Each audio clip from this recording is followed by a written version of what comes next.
Ready to make your Shopify store's footer work harder for your business? In this video, I'll show you how to add and organize footer links that provide valuable information and improve your store's navigation. Welcome back to Guide with Samuel. Your footer is prime real estate that customers scroll to for important information.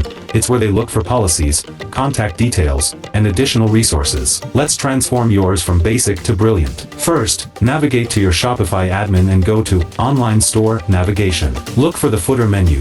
It's usually labeled Footer Menu or something similar. If you don't have one yet, click Add Menu to create a new footer menu. Organize your footer links logically by creating multiple columns if your theme supports it. Common footer sections include Shop, Collections, Support, Contact, Shipping Info, Policies, Returns, Privacy, and Company, About Us, Blog. Add essential legal pages like Privacy Policy, Terms of Service, and Refund Policy. These are not just good practice, they're required by Shopify and build trust with customers concerned about data protection and purchase security. Include practical links that customers actually use, contact information, size guides, shipping information, FAQ pages, and links to your social media profiles. Think about what questions customers have after browsing your products. A crucial pro tip: use link lists to create multiple footer columns if your theme allows. This helps organize information without overwhelming visitors. Also, include your copyright information and any necessary certifications or trust badges in the bottom section of your footer. And just like that,